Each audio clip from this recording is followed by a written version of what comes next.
నిరసన కార్యక్రమాలు జరిగినాయి. బొత్స సత్యనారాయణ గారు హైలైట్ అయ్యారు. పాపం ఆయన త్వరగా కోలుకున్నారు అనుకున్నాం. ఆయన అయితే కనుక ఓకే అన్నారు, ఇంకా కోలుకోవాలి, ఎందుకంటే ఆయన వాయిస్ రీత్యా కూడా. అలాగే కింద వచ్చేసరికి అంటే సౌత్లో తిరుపతి ఏరియాలో రోజా గారు కూడా సెంటర్ ఆఫ్ అట్రాక్షన్ అయ్యారు. 2 పూలు చెవుల్లో పెట్టుకుని పెద్ద పెద్ద బాగా కనపడాలని. దాంతోపాటు తప్పేం లేదు, ప్రజల చెవుల్లో పూలు పెట్టారని చెప్పేసి నిలదీయాల్సిందే. ఒకవేళ అట్లాంటివి ఏమన్నా ఉంటే హామీలు మర్చిపోయింటే గుర్తు చేయాల్సిందే, తప్పేం లేదు. కానీ మాట్లాడుతున్నప్పుడు ఈవీఎంలు మ్యానిపులేట్ చేసి గాల్లో గెలిచేసిన గాలిగాళ్ళు అన్న మాట కూడా ఉంది. మరి వీళ్ళకి వినపడదు అనుకోండి, నాకు తెలిసి కూటమి వాళ్ళకి దాన్ని ఏమంటారు, గెలిచిన ఆనందంలో చెవులకి ఏమి వినపడటం లేదనుకుంటా.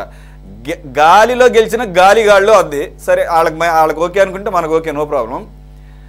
అయితే ద వెరీ నెక్స్ట్ స్టేట్మెంట్ ఏంటంటే, పవన్ కళ్యాణ్ గారి మాటలు, లోకేష్ గారి మాటలు నమ్మి ప్రజలు ఓట్లేశారట. అసలు దానికి దీనికి పొంది ఈవీఎం అనుకున్నప్పుడు ఇంకా ఓట్లు ఎందుకు వేస్తారు? ఈవీఎంలో ఓట్లు వేసేసి గెలిపించినాయి కదా. సరే, అదొకటి. దాని మీద ఒకటి సరే, కనీసం ఆవిడలాగన్నా ఏదో ఒకటి వచ్చి జగన్మోహన్ రెడ్డి గారు పేపర్ చూసైనా మాట్లాడుంటే బాగుండేదేమో. కానీ ఆయన కనపడిపోవడం అనేది పెద్ద విడ్డూరంగా కనపడింది. ఇప్పుడు అదే మనకి టాపిక్ అయి కూర్చుంది. సార్, మీరు సిపిఎం, లెఫ్ట్ పార్టీ సిపిఐ కానీ any left parties or even Congress parties or any national party or any regional party ఒక నిరసనకి, ఒక కార్యక్రమానికి పిలిపించిన తర్వాత అధినాయకుడు లేకుండా కార్యక్రమాలు నిర్వహించిన సందర్భాలు మీరు చూస్తారు. అంటే ఆయనకి ఏమన్నా అప్పుడేమన్నా ఆరోగ్యరీత్యా ఏమన్నా ప్రాబ్లం ఉంటేనే తప్ప. నమస్కారం. అసలు ఆ ప్రోగ్రాముకి ఆ పేరు పెట్టడమే అభ్యంతరకరమైనటువంటిది. ప్రజా ఉద్యమాలకి అటువంటి పేరు సరైనది కాదనేది నా అభిప్రాయం. అంటే ప్రజలను వంచినట్టో లేదా హామీలు అమలు చేయలేదనో ప్రజలకు అతుక్కునే పేరు పెట్టొచ్చు. నిజంగా చెప్తున్నా, నేను దాని లోపల చదివేంత వరకు వెన్నుపోటు అంటే ఏదో మరీ వెనక ఏదో ఎన్టీఆర్ గురించి ఏదన్నా వచ్చిందేమో నేను అనుకున్నాను. ఆయన్ని ఆ రోజు వెన్నుపోటు పడిచారు కాబట్టి అదని. కానీ డేట్లు ఇవన్నీ చూసిన తర్వాత చూస్తే ఈ ప్రభుత్వం వెన్నుపోటు ఇది సరైన పద్ధతి కాదు.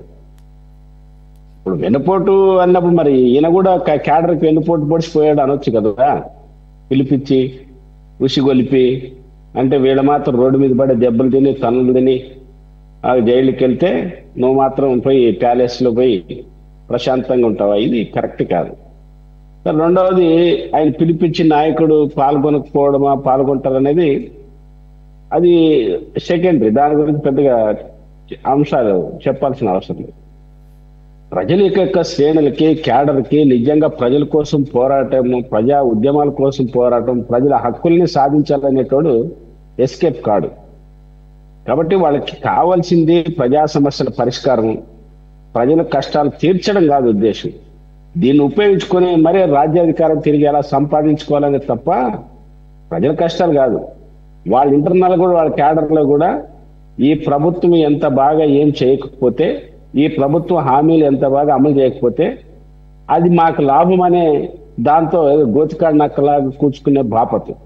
వాళ్ళు చేయకపోతే రేపొద్దున మాకు లబ్ధి చేకూరుతున్నాను. నిజమైన హార్ట్ఫుల్గా ప్రేమపూర్వకంగా చేసేది కాదు. నిజంగా హార్ట్ఫుల్గా ప్రేమపూర్వకంగా ప్రజల కోసమే చేసేటట్టు విశాఖ ఉక్కు దాదాపు 20 రోజులు కార్మికులు సమ్మె చేశారు. చాలా పెద్ద ఎత్తున సమ్మె. ఆంధ్ర రాష్ట్ర చరిత్రలో విశాఖ ఉక్కు కోసం ఆ పోరాటం ప్రాణాలు అర్పిస్తే 32 మంది. ఆ తర్వాత సమ్మె నిన్న జరిగింది. మోడీ దాన్ని తెగ నమ్మేస్తా అని చెప్తున్నాడు. మన నిజంగా ప్రజా హక్కుల కోసమే, ప్రజా ఉత్తరాంధ్ర కోసం నువ్వు రాజధానినే పెట్టాలనుకున్నప్పుడు, అంత పెద్ద విశాఖ ఉక్కు అంత పోరాటం జరుగుతుంటే మరి ఎందుకు పోయి మీరు పరామర్శించి మేమున్నాము, మేము వస్తే చేస్తామని అక్కడ చెప్పొచ్చు. మీరు మాట్లాడితే వద్దన్న కొద్దీ గుర్తొస్తుంది సార్. స్టీల్ ప్లాంట్ అవసరమైతే తీసేసి అక్కడ రాజధాని పెడదామని ఐడియా చేసినటువంటి నాయకుడు అయినా, మీరేమో స్టీల్ ప్లాంట్ కోసం పోరాడాలంటున్నారు. పోరాటాల సంగతి దేవుడు ఎరుగు అన్న. ఇదేదో స్టీల్ ప్లాంట్ ఏదో గొడవగా ఉంది, ప్రైవేటైజేషన్ అంటున్నారు. మన మోదీ అంటే ఆయన అప్పుడు ముఖ్యమంత్రిగా ఉన్నారు కదా, మరి ఆయనకు మోదీ గారికి ఆయనకు ఉన్నటువంటి అవినాభావ సంబంధం తెలియదు కాదు. మరి ఆయనకి కాస్త దానికి ఆ ప్రాసెస్ని కాస్త ఈజీ చేద్దాం, ఇంకాస్త సులువు చేద్దాము. మరి అది కూడా 30,000 ఎకరాలు 35,000 ఎకరాలు ఉన్నాయంటున్నారు. అమరావతికి దగ్గరగా ఉంది 30-35. మరి మనకి ఎలాగ అమరావతి అంటే ఇష్టం లేదు కదా, మనం ఎలాగ ఇటుకి పెట్టట్లేదు, మనకు వైజాగ్ మీద మోజు ఉంది. కాబట్టి అక్కడ ఆ స్టీల్ ప్లాంట్ ఎంప్లాయీస్ సంకనాకపోయినా పర్లేదు, దానికి ఒక చరిత్ర ఉందన్న సంగతి మనకు తెలీదు. ఆ చరిత్రలో ఎంతమంది అసూలు బాసారో మనకు అంతకన్నా తెలియదు. అదేదో డిస్ప్యూట్లో ఉంది. ఏం చేద్దాం 30,000 ఎకరాలు అని చెప్పేసి సిఎస్ని అడిగితే సిఎస్కి మైండ్ బ్లాంక్ అయిపోయిందంట. అదేంటన్నా అట్లా మాట్లాడతారంటే నువ్వేంటన్నా ఎప్పుడు ఇలాగ అడ్డం పడతావు అన్నాడంట. ఆయనే చెప్తున్నాడు సిఎస్. అందుకని గుర్తొస్తుంది సార్, మీరు వద్దన్న కొద్దీ గుర్తొస్తున్నాయి సార్. నువ్వు ప్రజా హక్కుల కోసం, ప్రజా ఉద్యమాల కోసం అంటే నిన్న అధికార పార్టీ గవర్నమెంట్ లెక్కల ప్రకారంగా ఉత్తరాంధ్ర నుంచి 22 లక్షల మంది ఉపాధి లేక డిగ్రీ పీజీ చదువుకున్న వాళ్ళతో సహా 22 లక్షల మంది వలసలు పోతున్నారని అధికార పార్టీ ప్రకటించింది. మరి నిజంగా వాళ్ళకి ఉపాధి కల్పించాలి, వాళ్ళ హక్కుల కోసం చేయాలి. సరే మా అధికారులను పొరపాటు చేశాము, తెగ నమ్మేస్తున్నారు, వాళ్ళ సమస్యలు పరిష్కరించి ఒక్క మాట మాట్లాడలేదు. అదేవిధంగా ఇప్పుడు ప్రజా హక్కుల కోసం, ప్రజా ఉద్యమాల కోసం అన్నప్పుడు మరి రాష్ట్రంలో చాలా హామీలు ఇచ్చారు ప్రభుత్వము. సూపర్ 6 హామీలు ఇచ్చింది. అదేవిధంగా విశాఖ ఉక్కు కోసం లోకేష్ గారిని వచ్చిన వెంటనే చేస్తామని చెప్పారు. కడప స్టీలు ఎట్లా మనం శంకుస్థాపన చేశారు. జూన్ 12 తర్వాత ఆయన మన తిరిగి ప్రారంభిస్తామంటున్నారు. మరి ఇవన్నీ హామీలు అమలు చేయాలని ప్రజల కోసం పోరాడితే మంచిది. అట్లా కాకుండా నువ్వు పెట్టిందే వెన్నుపోటు అనే పదము ఇది సరైన పద్ధతి కాదనేది. ఇది నీ వ్యక్తిగత కక్ష సాధింపులు వేరు, ప్రజల కోసం వేరు. ఇప్పుడు అట్లా అనుకుంటే కమ్యూనిస్టు వామపక్ష పార్టీలకి ఆంధ్ర రాష్ట్రంలో ఒక అసెంబ్లీ లేదు, ఆంధ్ర రాష్ట్రంలో ఒక పార్లమెంటు లేదు. కానీ ఈ రాష్ట్రంలో వాళ్ళు చేసిన పోరాటాలు, వాళ్ళ మీద ప్రజా ఉద్యమాలు కేసులు, నేను కరెక్ట్ గా అదే మళ్ళీ మీకు అడ్డుపడుతున్నాను అనుకుంటారని చెప్పేసి లేదు. ఇప్పుడు ఆ పోరాటాలు చేయడానికి మీరు ఉన్నారు కదా సార్. కాదు, ఆ పోరాటాలు చేయడానికి మీరున్నారు. లేదంటే షర్మిల గారు కాంగ్రెస్ వాళ్ళు ఎలాగుంటారు. ప్రజలు వేసేది వీటి ఓటు అయితే మన నాకే కదా, మీకెయ్యరు. కష్టం మీది. మీకు మళ్ళా గుర్తు చేస్తాను కాంగ్రెస్ విజయ్ కుమార్ గారికి కాస్త నొప్పించినా కానీ 2000 టైంలో 2004 ముందు ఏం జరిగింది? విద్యుత్ ఉద్యమం ఎవరు అసలు దాన్ని బలోపేతం చేసింది? విద్యుత్ ఉద్యమం ముందుండి నడిపించింది ఎవరు? విద్యుత్ ఉద్యమంలో ముగ్గురు అసూలు బాసింది ఎవరు? ఒక్క కాంగ్రెస్ వాడు ఉన్నాడా? మీకు ఒక్క సీట్ వచ్చిందా?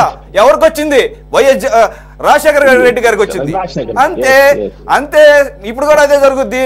మీరు రోడ్ల మీద పోరాడండి, మీ పీడీ యాక్ట్లు పెట్టించుకోండి, ఏంటి మీరు కేసులు పెట్టించుకోండి. నేను బెంగళూరులో కూర్చుంటా, నా కార్యకర్తలు మీరు సరిపోయారు. నన్ను ఎక్కించడానికి మీరు ఉన్నారు కదా.